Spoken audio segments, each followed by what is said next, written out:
Welcome back to Engineering Mechanics for Superstars. In today's lecture, we will talk more about internal force diagrams, and specifically, we want to now turn our force diagrams into functions so that we can describe mathematically what is really happening in our force diagrams. We, of course, have a lot of knowledge already to think ahead and to understand where we're going with this, but I want to formalize it today to actually develop the shear force function. We call that V of x, and we express it as a mathematical function dependent on the distance along the beam. So x is the distance along the beam, and so that is our goal first for the shear force. Then we will take that further towards the bending moment, and of course we will do that also for the distance along the beam, which really means for x. And then ultimately we want to graph our internal functions or our internal shear force and moment functions so that we can apply our knowledge that we generated. Let's go ahead and start with the shear force and talk about how we actually develop a function V of x. So while we already developed a feel for the different types of functions throughout our last lectures, I now want to really develop these functions in terms of x. And to do that, I will start with a very simple case where I actually have a beam that has a support reaction on the left side, and on the right side I actually will cut the beam. But here this is called RAY, let's say. And on the right side I have cut the beam. And now I want to introduce a force case on this. And of course, let's not go with the super easy case with concentrated force. Let's just start with a evenly distributed force so that we can call that W or W1. And when we do that, we of course always bring in our internal forces from our study card. So we have first the moment, we have the shear force, and we have the normal force, which of course in this case you can already tell is equal to 0. But these are my different internal forces, which now I have to solve at that cut. And you have seen this before, and usually you have seen it so that the distance really here was a finite increment. So let's say from here to here, we used to have, let's say, 3 meters. And then we were usually able to calculate it if we had numerical values for our support reaction and our distributed force. But today, I want to actually take it to a different level, not a finite level, but an infinite level. And so I want to, of course, describe everything in terms of x along the x-axis so that I can describe the shear force and later on the moment in terms of x. So what I really want to do here is I want to describe the shear force as a function of x. So let me actually erase all the other parts here that I'm not worried about in this section. I will later worry about the moment. For now, I just want to focus on the shear force.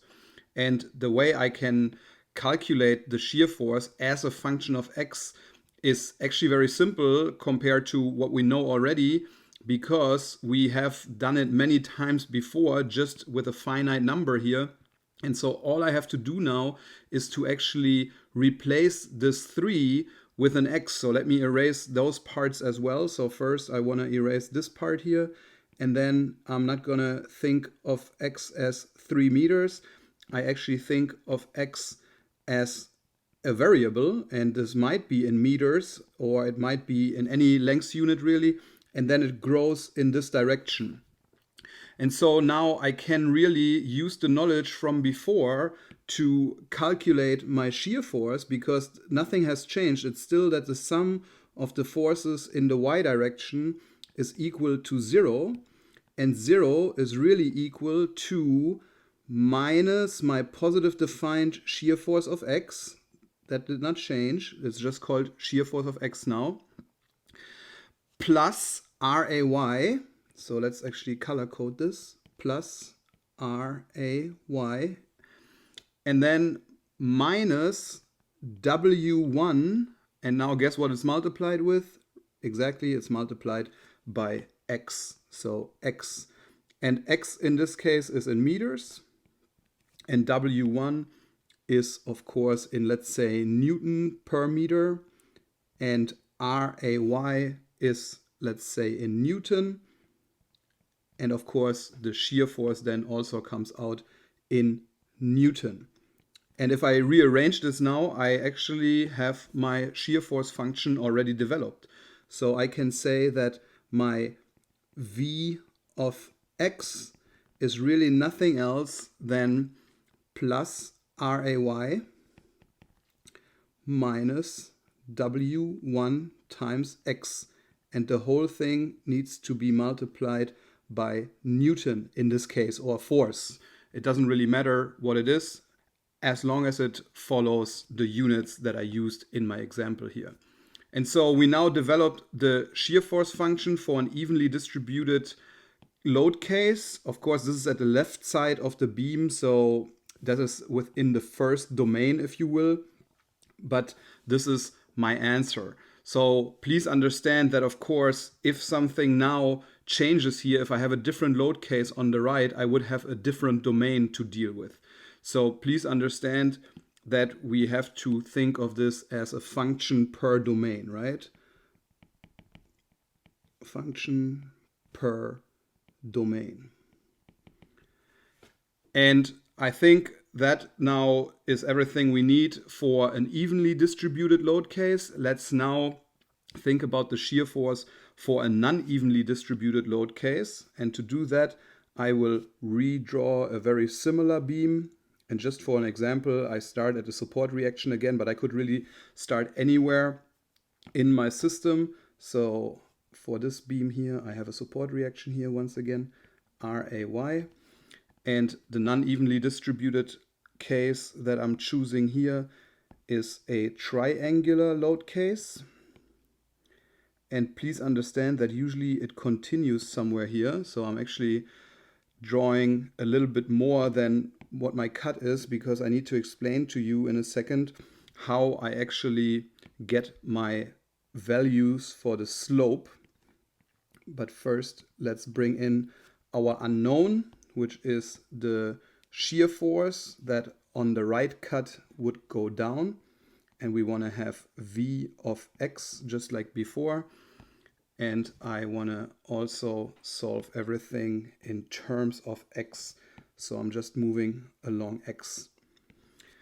So to do that now, please let's take a look at the shear force one more time. Let's understand that the shear force here is W times x, or I should probably point to this here. Remember what we always said in this class, W times x is nothing else than the base, right? So this is the length, and this is the height. So effectively we're calculating base times height, which is the area content. So we have to do the same thing with the triangle now. But we have one problem compared to this scenario here. The triangle is calculated by, remember, let's write down that formula first. So the area of a triangle is really equal to base times height divided by 2. And so we have the problem now that not just the base is a function of x. Here, remember, the base was a function of x, which is of course the case here as well, but our height is also a function of x. And you can see that right here. If I move further to the right, my triangle grows and grows. So the height really increases as x increases. So in other words, I need to somehow express the height in terms of x. So I say that again, for the rectangular case above, we really had the b as a function of x, but now we also have h as a function of x. And so we need to calculate that. And to do that, I think it's easier if I give you a number example. So let's just pretend that the entire triangle here had a length of, I don't know, let's say 6 meters. And we had a value of W that up here at 6 meters actually was, let's say, 12 kilonewton per meter at that particular location. And so what that means is that our beam actually extends past the cut and of course may even extend past the triangle, but our triangular load case may be over at this location, where then here we have the 6 meters.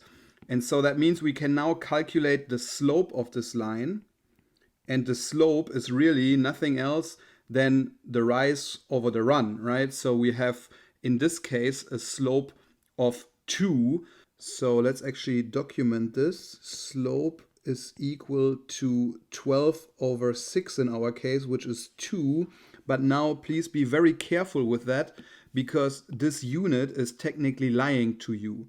The reason engineers represent this with kilonewton per meter is to indicate that we have a distributed force. But in reality, this 12 kilonewton per meter is only acting at this location at 6 meters.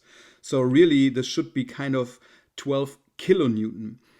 But remember what our goal is here. We want to express the height in terms of x. And so at location x, we need to find the height. Let's actually introduce that into our drawing here, that I want to find the height at, let's say, x. So let's say this here is the height at x. And the best way to describe this so that the units really come out is I can say that the height s of x, which should also be in units of kilonewton per meter, corresponds to x in meters in a similar way as the 12 kilonewton per meter corresponds to the distance that is described by the 6 meters here. And so now I have related this triangle to this triangle, and I can go ahead and actually rearrange for my height. So my height as a function of x is really equal to x meters multiplied by 12 kilonewton per meter, and the whole thing divided by the 6 meters. And so you see that we end up with a slope of 2, 12 divided by 6. Of course, we knew that already, but what we need to understand is that this meter really cancels out this meter, if you will. And so we end up with a unit of kilonewton per meter, which once again is a little bit tricky because we only have that at a specific height. So in this case here at this height, we have this unit, and of course it's actually a kilonewton here, but again we use this unit to describe that it's a distributed force. But what we understand now is that h is really equal to 2x, and so h is now a function of x, and again that's in kilonewton per meter, which now I can use in my shear force function. So let's go ahead and develop the shear force function. So remember that we start as always with the sum of the forces in y is equal to 0, and I use upwards positive. 0 is equal to, I start with my unknown, minus positive v of x. That did not change. The other thing that didn't change is that I have to include ray, that's going upwards, so that's plus ray. And now we need to include the triangle for this length here. So I have the base as a function of x and the height as a function of x. So base times height divided by 2 is really x in meters multiplied by the height, where the height was equal to 2x, and that unit was kilonewton per meter. But now keep in mind that it's a triangle, so I have to multiply the entire thing by 1/2, and because it's pointing downwards, I have to subtract it. And what you see now is that we have an x and an x here, And that is the explanation why the shear force function for a distributed force that is triangularly distributed must be quadratic. We have x and x that actually comes out as x squared. And I have shown this to you before, and you have probably used it before, but now you know precisely where it's coming from. It's not random, and it's not something you need to believe. It's something that you can actually prove by writing out the shear force function in terms of x. And you will find that you have an x multiplied by an x.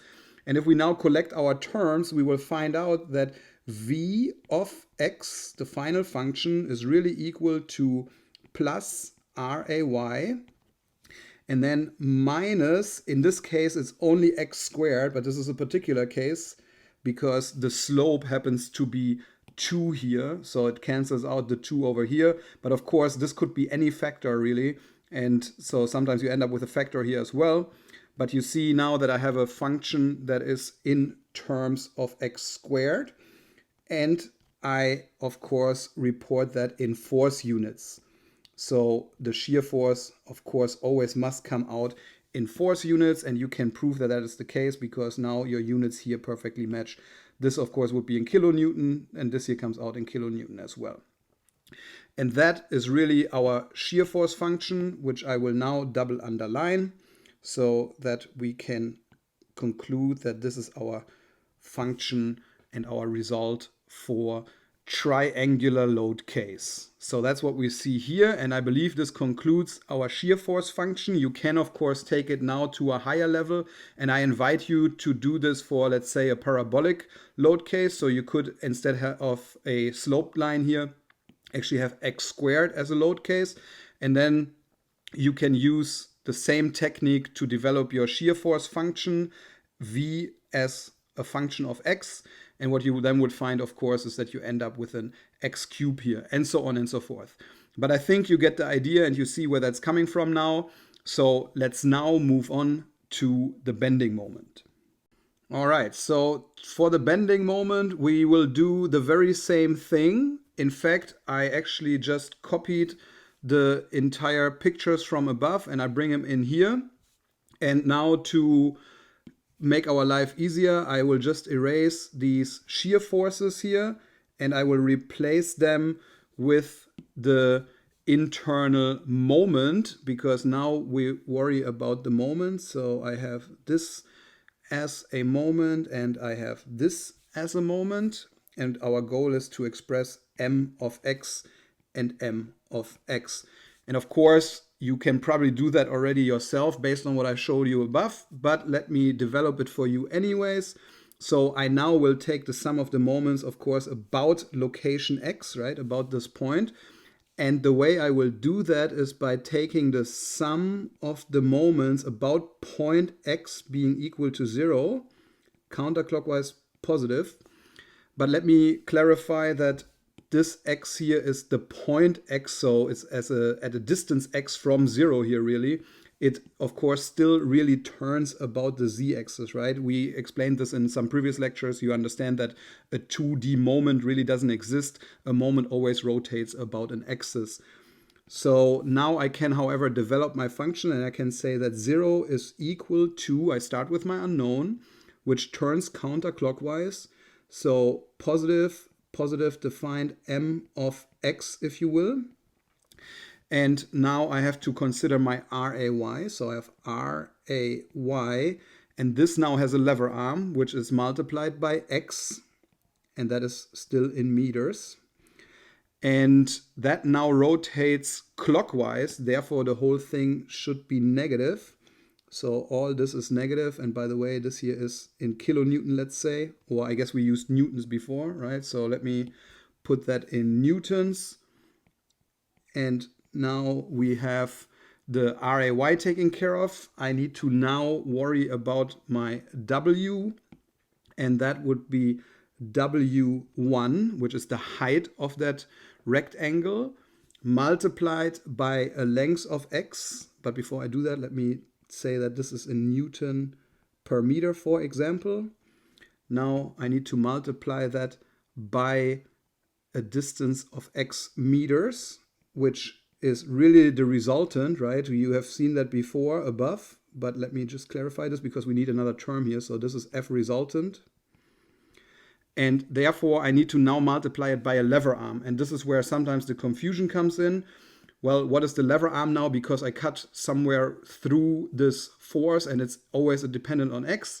But it's actually not as difficult as you would think, because X is just the entire length of the rectangle. And we know that if we cut a rectangle at any point we want to, we always have the resultant acting at the center. And so the resultant really is at X half.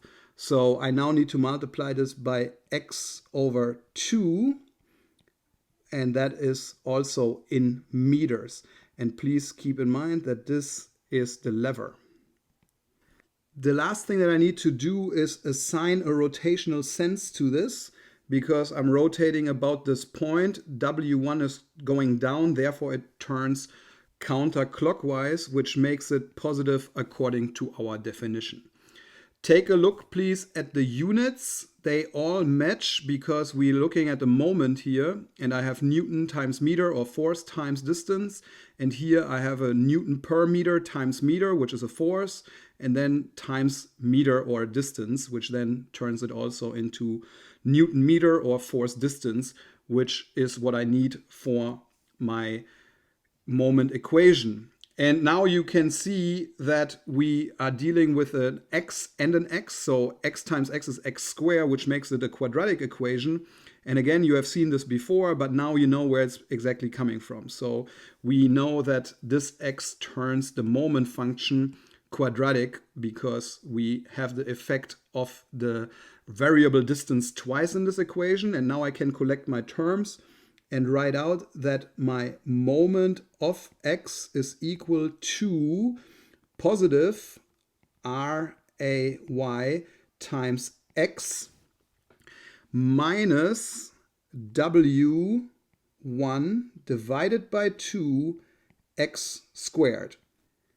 And of course, the whole thing needs a unit, which in this case is force times distance, or Newton meter. But ultimately, it's always a force times a distance because we're dealing with a moment. This now is a result, and it's something I will double underline. And I say that again, you will see an x squared always for an evenly distributed force because you have a double effect in the x here in this equation. So I believe that concludes our moment function for an evenly distributed case in terms of x. So let's move on to the moment function for a triangular distributed force. You of course already know what's coming now, and you probably can solve it yourself, but let's go through it together anyways. I start just like before with the sum of the moments about point x, but about the z-axis, counterclockwise positive, and I set that equal to 0 so that I can now include all my terms. I start with 0 is equal to my unknown plus positive defined m about x. And of course, once again, I have to include my RAY. So RAY multiplied by x in meters, and RAY we think in kilonewton here in this case. And the rotational sense for this expression is clockwise in this case because we're rotating about this point. It turns clockwise. Therefore, this would be negative. Same logic as above.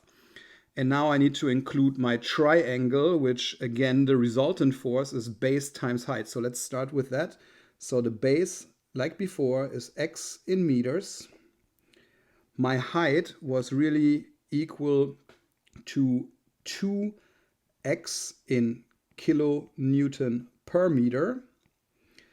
And now I have a resultant force if I multiply this by 1/2, if I'm not mistaken. So 1/2, this really is the entire resultant force. So this is F resultant of the triangle that has a length of x. So now the question is, what is the lever arm of this triangle? And of course, you know that the lever arm for a triangle is always at the 2/3 or 1/3 side. And 1/3 from the heavier side, and this is really where we're taking the sum of the moments about. So I really need to look at x divided by 3, if you will, here, because let's actually draw the resultant force in here for visual representation. I'm gonna put it right here. So this is my F resultant, and that is what I calculated with x times 2x divided by 2. And now I need a lever arm, and that lever arm really is the distance that I will give you down here, where this distance now is equal to 1/3 x. And so I now multiply this by x divided by 3, and that of course is also in meters in this case, and this is the lever. So lever. And now I need to assign a rotational sense, because this triangle rotates about this point as well. It turns counterclockwise. Therefore, the whole triangle is actually positive. No surprise there. But once again, you see that now I'm dealing with x times x times x. And so therefore, I have a cubic equation for a sloped line when I deal with the moment function. Something you have used before and accepted before, but now you know where it's coming from.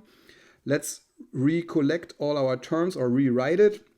And let's say that m of x for this scenario here is equal to positive ray times x minus, and I have the 2 that cancels out, so it's really 1/3 minus 1/3 x cubed.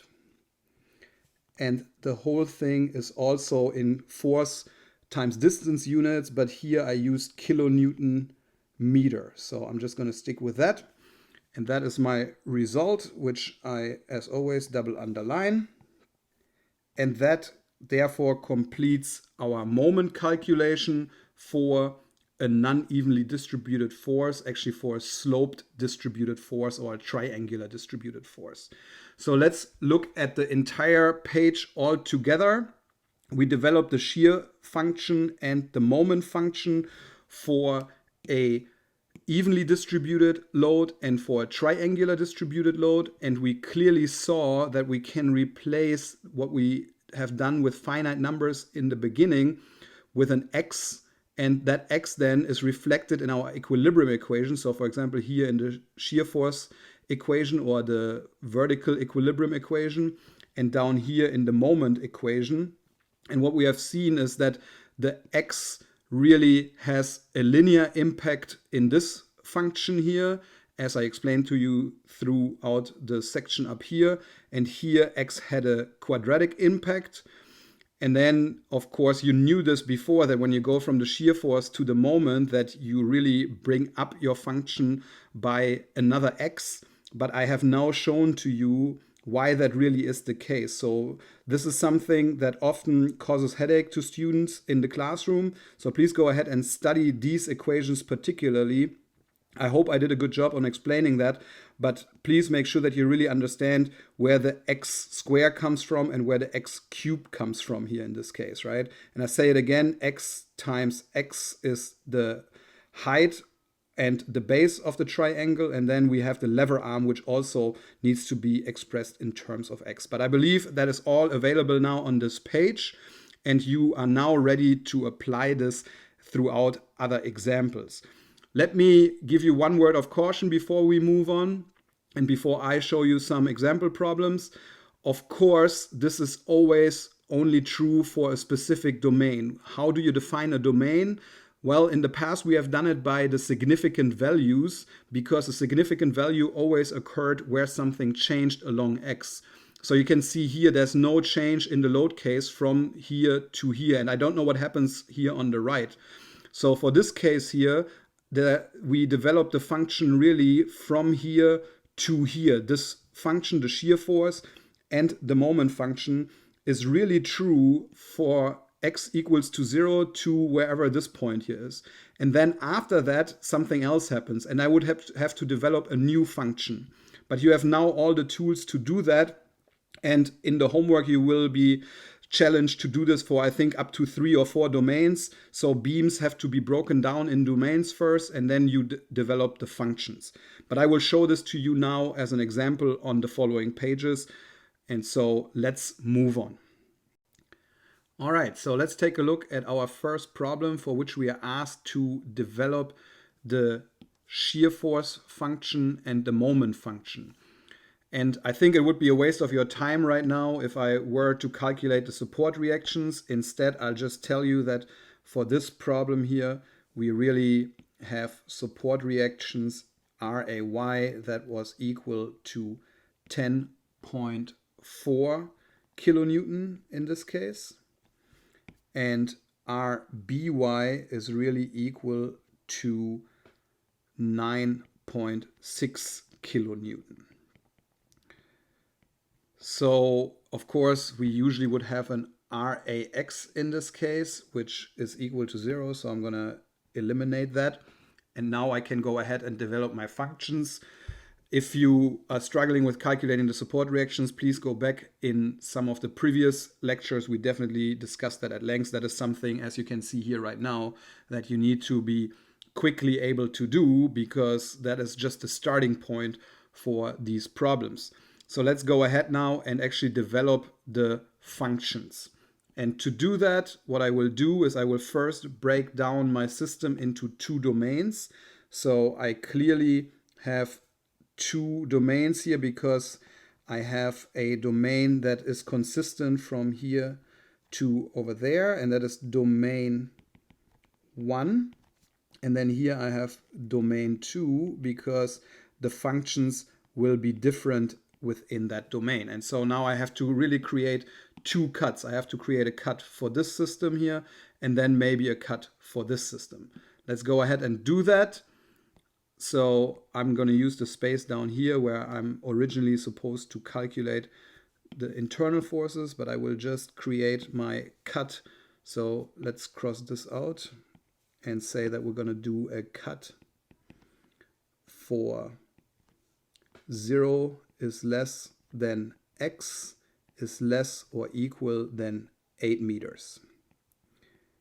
And the way I can draw that cut is very similar to what we have seen before. So I just have a beam with a length of x. In fact, let's say that this here is x. And I have, of course, a support reaction on the left. And that support reaction was equal to 10.4. And I have an evenly distributed force with 2 kilonewton per meter that acts throughout this entire domain. So this is my evenly distributed force, 2 kilonewton per meter. And of course, I need to include my cut now. So I'm cutting the system right here. Therefore, I bring in my moment, my shear force, and my normal force. And this time they are m of x, v of x, and technically n of x, but let's forget that. That is 0 anyways. So let's go ahead and calculate our moments and shear force. And of course, I'm going to start with my shear force. So the sum of the forces in y is equal to 0, upwards positive. 0 is equal to minus positive defined v of x, minus, or let's start with the 10, so plus 10.4 kilonewton, minus 2 kilonewton per meter, multiplied by x meters. And therefore now I have my shear force function for this domain. So v of x is really equal to minus 2x plus 10.4 kilonewton. But the kilonewton, of course, applies to this entire function. So now I have developed the function for the shear force for my first domain. Let's now go ahead and calculate the moment. So I do that in a very similar fashion. The sum of the moments about point X is equal to 0, counterclockwise positive, and 0 is equal to positive defined moment of X minus 10.4 kilonewton multiplied by X meter. And now I want to focus on the 2 kilonewton per meter, which rotates about this point counterclockwise. Therefore, that is positive. So plus 2 kilonewton per meter multiplied by X meters. But that is only the resultant force. So I now need to multiply that by its lever arm, which again, the lever arm rotates about this point. So it's half X in this case. So multiplied by X over 2 also in meters. And now I can rearrange it. I can find that my moment function of X is really equal to minus 2 divided by 2, which is really 1, right? So minus X squared plus 10.4 X. And of course, we are not surprised about that result, which happens to be in kilonewton meter, by the way, because we knew before that the moment is really the integral of the shear force. And so you can validate your results. You can take this function here and validate that this really is the integration, or vice versa. You can also take the derivative and arrive here. But I have told you this before, and you have used it in your last homework. Now you can verify it. And so I believe now we are ready to wrap up domain 1, which was acting from X equals to 0 to X equals to 8 meters. And next, what I want to do is look at domain number 2 so that we can define the function for this region as well. Let's actually do that on the very same page so that I can compare them to each other at the end. And let's just say that now we're doing a cut for domain 8 is less than X and less than equal 10 meters. And so I will now redraw my cut. So I have, of course, a constant and a distributed force acting on the system now. And my support reaction, which was 10.4. And I have my distributed force and my concentrated force as well. So I have this force here, which that was 4 kilonewton, and here I had 2 kilonewton per meter. So 2 kilonewton per meter. Let me now cut the system right here, and let me of course explain that we have a function that goes in this direction with X, and I have to bring in my internal forces. I have the moment and the shear force to worry about, M of X and V of X. And now you have to be careful because your X starts at 0 right here, right? So what I will do now is I will express two lengths now. So I will have to express this length, where this here, of course, is 8 meter. And this here is really X minus 8 meter, right? So please understand that I can now describe everything from here to there in terms of X. So I need this value to start effectively, not from 0 here, but I can think of this as from 0 here. So let's develop the functions for that. And let's go ahead and create the shear force function by the sum of the forces in the y direction being equal to 0, and 0 is equal to minus v of x, which of course is positive defined. And I have a positive 10.4 kilonewton.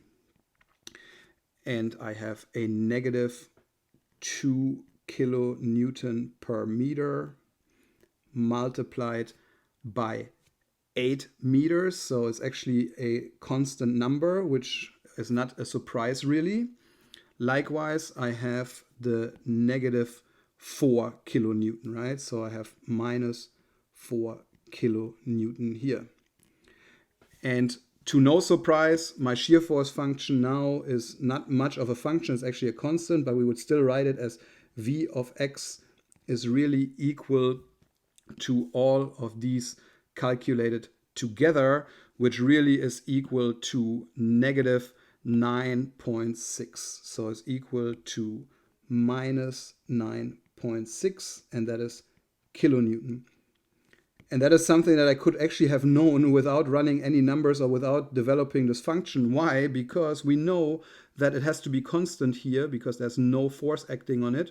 And we know that 9.6 has to bring it back to 0. So therefore, minus 9.6 is the only answer that could have been acceptable here. Let's do the very same thing for the moment, which that becomes a little bit more interesting.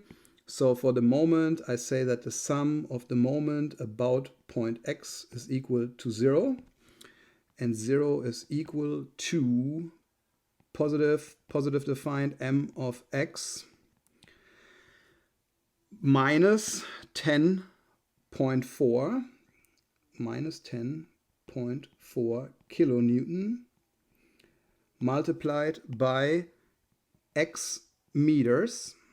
And in this case, I'm really using x because I want to start from 0 here. So for this, I use the x.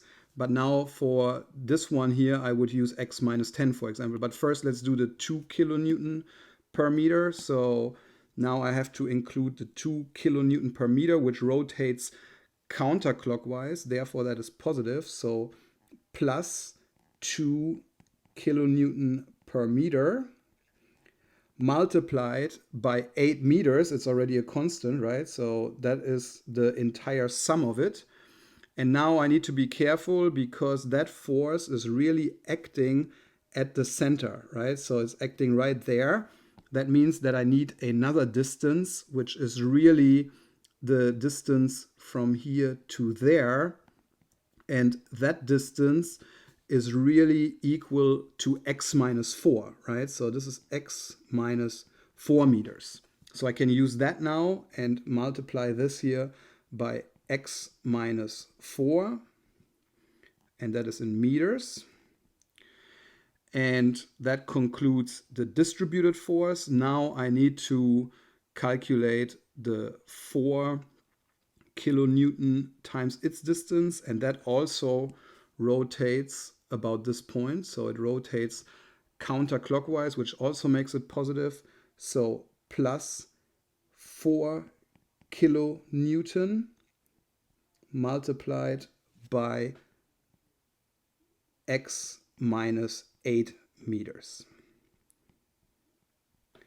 And now I can rearrange my equation, and what I would find is that I end up with an m of x that is equal to plus 19.2 minus 9.6 times x minus 8, and the whole thing in kilonewton meter. And of course, this is a result, so therefore I double underline it.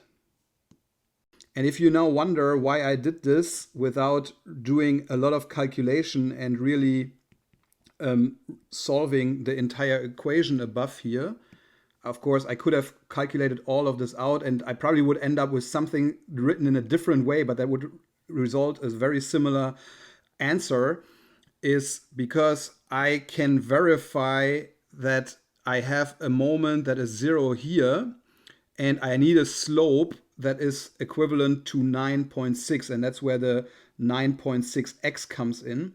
And so if I start at 0 here, I really need to go over 2 meters, so 9.6 times 2, which is really 19.2. And notice that x minus 8 is really 0 for 8 meters. So this expression here would turn out to be 0 right here, and then at 9 meters it would be 1, right? So I have 9 minus 8, which then would be 1, and here at 10 meters it would be 2. So that's why I actually have a slope of 9.6, and that then with times 2 results in 19.2, which makes the whole equation 0 at this location. Now, a better way of doing that is actually by plugging in 8 for x here, because my moment need to be continuous at this location, because I don't have a concentrated moment here. So I can just plug in 8 for x and solve this equation. And if you were to do this, just an example, so you have m of 8, then you would find that you have minus 8 squared plus 10.4 times 8 would really give you plus 19.2 kilonewton meters. And so you can really use this equation here in terms of x to find the moment at any point from 0 to 8 for domain 1 essentially. And what I choose is to find it at the end of the domain by plugging in 8 to find 19.2 to verify that my moment function in the second domain starts at that point. This is not always possible, but in this case it is possible. And of course, I also must have a slope of 9.6 here that has to go down because I have a positive moment, because the beam is smiling, that then has to go back to 0. You will see that when I draw the moment diagram.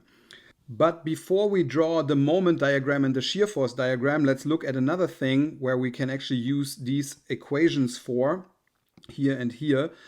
That is that we need to analyze where our moment is maximum. I highly doubt that 19.2 is the maximum moment. In fact, I know that it's not the maximum moment. Why?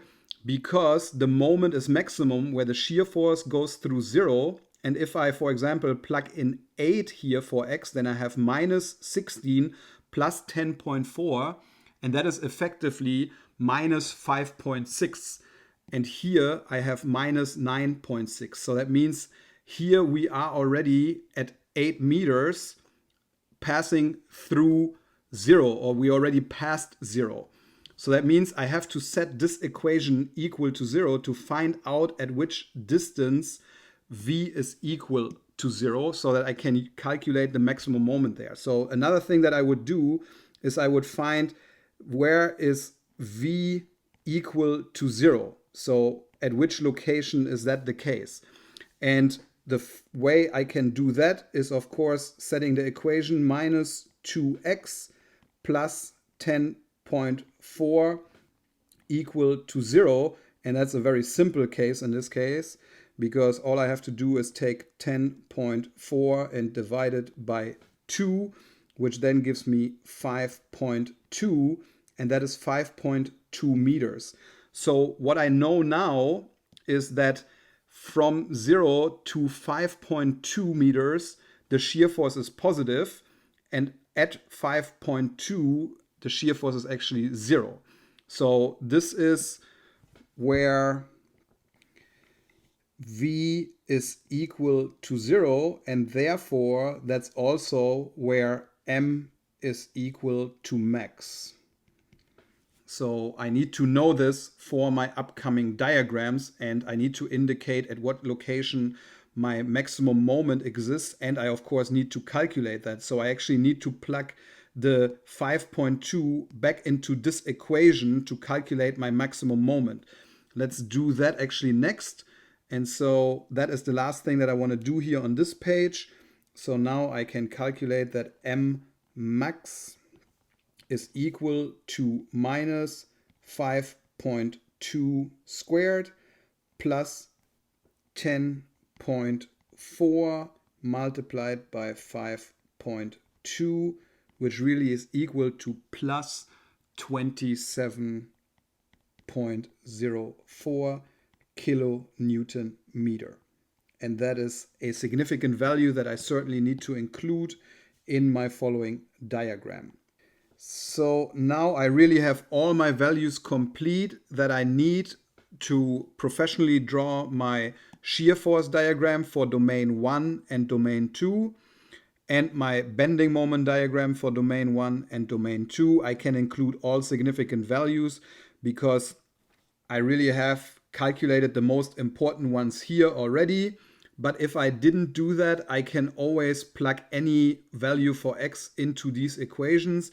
In fact, you can verify these equations, for example, by plugging in 0 here for x. So if you plug in 0 for the shear force, what you will find is that you have this term turning to 0 and then plus 10.4, which makes sense, right? Because that's our support reaction here. Likewise, if I plug in 0 here, then I have 0 plus 0, which is the moment, and that should be the case as well. And you can verify that further depending on your situations. But that now concludes all the calculations that we need to have here. Let's move on to the next page and graph our diagrams. All right, let's go ahead and draw our diagrams. And as always, I first bring down my domains. We didn't call this domains before, but now you understand that these are actually the domains that we describe by the different limitations. And in this case, I'm just gonna call the normal force the graph on the bottom. So this here would be the normal force in kilonewton in this case. And that was, of course, equal to 0 everywhere. So I'm just gonna simplify my life like this. And now let's zoom in and draw the diagrams. And let's start with the shear force diagram here on the top. So this is the shear force in kilonewton. And I remember that on the left side, I had a value of 10.4. So here I had plus 10.4. And then you can plug in values now if you want to, but remember that we actually went through 0 at 5.4 meters, I believe, if memory serves correct. So I just pretend that's something like that.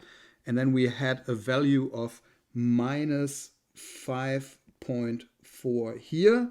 And of course, we needed a jump of 4 right here that we then ended up at minus 9.4, which then led to a constant description in domain 2 with negative 9.4. And of course, we need to go back to 0 here, so that here we have minus 9.4. This is our negative region. This is our positive region. And we need to indicate our slope really, and that's why we calculated the function. So we could say, for example, or one way of describing this would be that from here to here, we're really looking at a function that we determined to be minus 2x plus 10.4. And the other function here was really given with a constant. So that's already actually included in the diagram, but this was a constant of minus 9.4. And this should all make perfect sense now, because there's really nothing new in the diagram that you see right now except the equation here. But you can verify this from before. You have a support reaction of 10.4 here that then is reduced by 2 kilonewton for every meter you go to the right. And if you go to the right over 8 meter with 2 kilonewtons per meter, starting from 10.4, then of course you end up at minus 5.4, which is now verified by this equation. And so we can really use these equations as a fail-safe method to really find the value everywhere along x.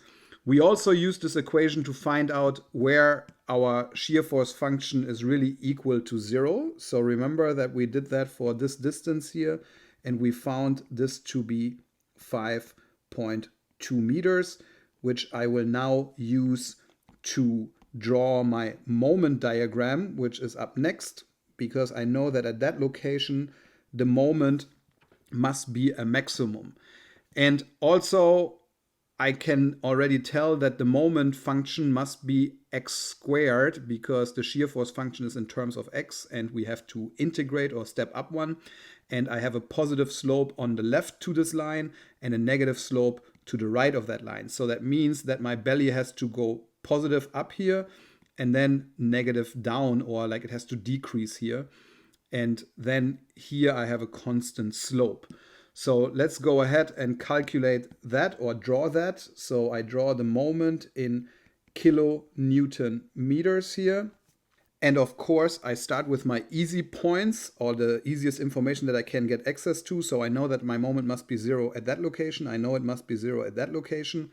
And then I believe we calculated it to be here 19.2 if I'm not mistaken. So that was plus 19.2. And we had a maximum value of 27. So plus 27.04 if I'm not mistaken. And I remember that I had a function that was linearly sloped right here. And then I have a parabolic function that now has to have the belly in this direction. And I try my best to describe this like so. And now I have my complete bending diagram defined. I, of course, need to include my functions in just a second.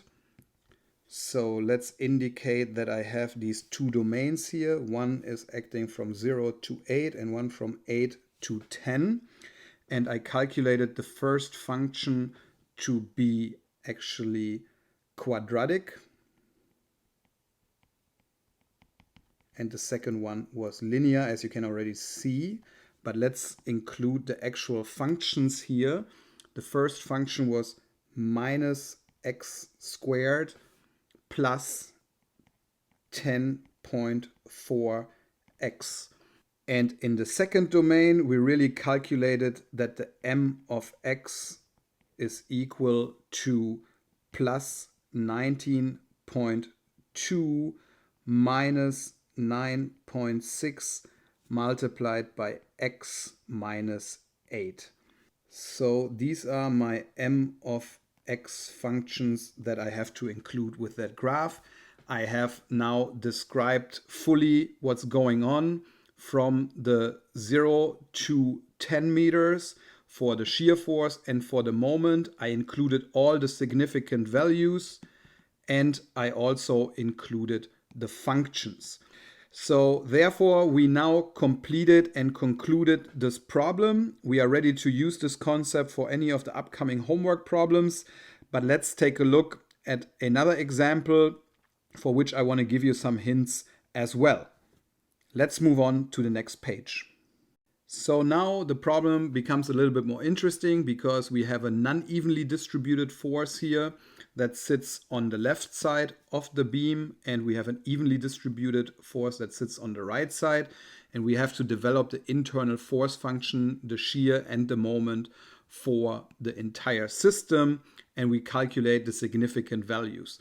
You can already tell from the shape of these forces and the load case what dimensions or what type of functions we are actually looking at here. For the shear force, we would expect a quadratic function, and for the moment, a cubic function from 0 to 6, whereas from 6 to 8, we would expect a linear function for the shear force and a quadratic function for the moment. So I don't really have to derive this in great lengths. I just want to give you the final answer so you can check what's going on. And to do that, I first want to give you the support reactions. We have one at A and one at B. And of course, it's a walk in the park for you how to calculate these now. But I want to, of course, give you some time savings here by telling you that this is 20 kilonewton on the left side. And the other one is 130 kilonewton. So you can use those now to develop your functions. I will now give you the answers on the next page so that you can verify your efforts. All right, so on this page, we have to develop our internal force diagrams and list our functions. As always, I start with bringing down my different domains. So let's go ahead and do that for the first domain, which would be from A to B, and then from B to the very end of the beam is where I would have my second domain. And my plan is to put the normal force down here, which happens to be in kilonewton in this case. And of course, we know it's 0 and 0. So I need to indicate that. And then I can go ahead and include my shear force and my bending diagram. Let's start with the shear force on the top, V in kilonewton. And I will now include the values that I know, and I will develop this without really calculating the functions. But of course, your job is to verify my functions or my values through your functions. But I know that I have to start at 0 here, and that I have to have a jump which is equivalent to the support reaction, which is equal to plus 20. So I need to have a value of plus 20 here. The next easier thing that I know is that I have to go back to 0 to this location, and that my force is pushing down. So if I'm coming from the left, I have to go down back to 0. So I really can draw a sloped line here, which has a slope of 30. 30 times 2 is 60. So therefore I have plus 60 right here. And then I'm jumping down by the force that the support reaction provides, which is 130. Therefore, I go down to minus 70 here. And now I need to have a quadratic equation that really brings the value from here with a relatively small slope, with a larger slope and larger slope and larger and larger and larger slope back to the minus 70 right there. So now I can draw my entire shear force function along that line. And I know that this is the positive region. I know that this is the negative region and the positive region. So let me shade this. And you can now find the equation to really verify this and to plug in the values for x equal to 6 and x equals to 8 meters here. And then one thing you definitely need the equation for, and that's something I don't give you so that I can really entice you to do this calculation yourself, is to set the shear force function equal to 0 so you can find where V is equal to 0. What is this in meters? That's the big question here. What I can do so that you can verify your results is I can tell you that at this location you have a specific moment.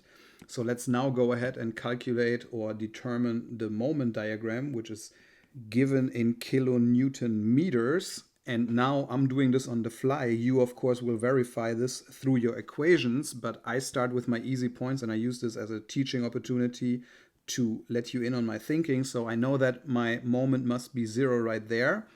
I know that also my moment must be 0 here. And I know that I have a maximum somewhere here. I know that that maximum must be positive for multiple reasons. Number one, I can see it here in the slope, but also this beam is smiling here, which is opposite to what's going on here on the right side. Here the beam is frowning, right? So I actually have a negative moment there, and the moment must be parabolic. So it must be quadratic or parabolic, doesn't really matter. And that it has a value of 30 times 2 times 1. So that is actually equal to minus 60.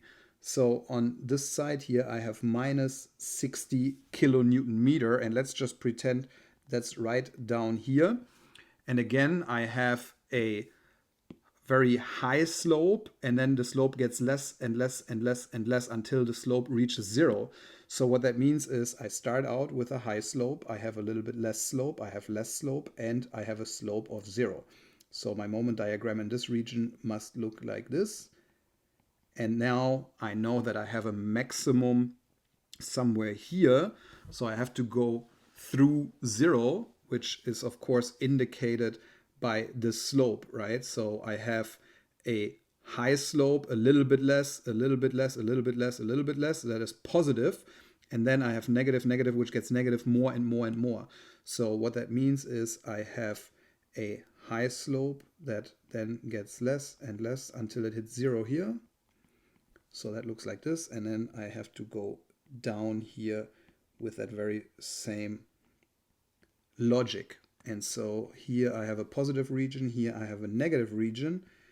And now I already calculated the maximum value for you, which I keep that a mystery how I did that so fast. but I will tell you that that maximum moment is plus 37.5 kilonewton meter. And now I have all my significant values described, and I can consider that problem solved. And I say it again, please don't shortcut your knowledge. Please go ahead and develop the function that describes this graph and that describes this part of the graph, as well as the moment function for both domains, so that then you can plug in the proper values. So for example, if you plug into this equation for this domain 0, you need to find a value of 20. If you plug in 6, you need to find a value of minus 70. And if you plug in 6 for this domain, you need to find plus 60. If you plug in 8, you need to find 0. Likewise, for the moment, at 0, you need to find 0. At x equals to 6, you need to find minus 60. And then for the second domain, you need to start with the minus 60 and end up at 0 for x equals to 8. And then please go ahead and set this equation equal to 0 to find this distance. Plug that into your moment equation so that you can find 37.5 kilonewton meter. And once you've done that, I think you are ready to do your homework. So let's take a look at the following pages and see what problems are waiting for you. All right, let's go ahead and complete our takeaways and of course ask ourselves what is still a little bit muddy, so that we can really understand what we have to do to get better clarification. Please do that with deep thoughts so that you can develop further understanding. But I will now move on to the takeaways, or the final checkpoints, I should say. So let's see what the goal of this lecture really was and what we can now check off. First of all, I am now able to develop the shear force and bending moment functions. So that means in terms of x. And I really know how to do that now. We spent some time at the beginning of the lecture to do that. So hopefully we can all check that off. Then it should be clear to me why, and the key word here is why. So why a certain load case causes a specific or characteristic type of shear force and bending moment. So why is the function really dependent on the load case? And I hope that this lecture helped you to understand why that is the case. For me, I can check that off now, and I hope you check it off with me. I also understand why the shear force function is the derivative of the moment. So the shear force is the derivative of the moment. And again, we have assumed that before, but now you understand why that is the case. At least physically, mathematically, we have done it before. Last but not least, we are definitely now able to determine the internal force functions. In this case, we did it for simple beam structures, but I think you can extrapolate that for all the different load cases. So if you're able to do that, check it off with me. And we are now ready to really wrap up this lecture, if we understand all this, and take a look at the homework before we call it a day. All right, let's take a look at the homework, for which we are asked to determine the internal force diagrams via functions. You can see that the problems are actually not getting more complicated than before. The only difference now is that you have to describe everything in terms of a function. But let's take a quick look at each individual problem, just so that we can avoid any confusion. So let me tell you that here on the first problem, you shouldn't be surprised if the functions turn out to be very simplistic, because you have to only deal with concentrated forces, which are actually also acting in the horizontal direction and the vertical direction. Therefore, you have to worry about N, V, and M. But I'm pretty sure that this is a very quick problem for you, because all the load cases are very simple. And let's move on to the next problem, for which we actually look at a evenly distributed force throughout the entire length. And by the way, for this beam here, I recommend that you actually describe the support reactions and the internal forces and the maximum moment, which clearly the maximum moment is at the center here, that you describe those in terms of variables. So for this problem, I would just set A plus B plus C equal to L, and I would keep W as it is, and then find your support reactions in terms of L and W, and also find your maximum moment in terms of L and W. And if you do that right, and if you really do it consistently, you will find that your maximum moment, this is where you should arrive, that M max is equal to WL squared over 8. So if you do not arrive at this equation, please do not move on. Every engineer needs to know this equation, which is derived from this type of problem. And again, just to be clear here, because it's so important, so all this here is equal to L. And I want you to really arrive at this equation. I want you to derive it yourself, which you can do with the methods that we described in this lecture, because you will see this equation over and over and over again in your engineering life. So please go ahead and do that. And that's why this problem is actually fairly simple, because we don't want you to focus on the numbers. We want you to focus on reaching this result here. All right, let's go to the third problem, which is now very similar, except that you have to add a concentrated force. So you really have to deal with two domains, domain A and domain B. And I don't think I have to say much about this, because it's very similar to what we talked about in the lecture, except in the lecture we didn't have a force here, but I'm sure you can piece that together. Let's look at this case now. It becomes more interesting as we go along. For this problem, you have 1, 2, 3, 4 domains. And it's actually interesting because you have a concentrated moment and then different load cases here to the right. But the concentrated moment is something that we didn't explicitly talk about in this lecture, but we have talked about it in the past. So I encourage you to piece that together as well. So let's move on to the next problem here, which is actually a cantilever problem. And notice that for the cantilever, you start here with X on the left to the right. And you therefore shouldn't be surprised if your life will be very easy, because your first domain can be described without support reaction, and your second domain can actually also be described without support reactions. But maybe you want to calculate them at the end just to verify your logic and to arrive at the right answer and to double check your work.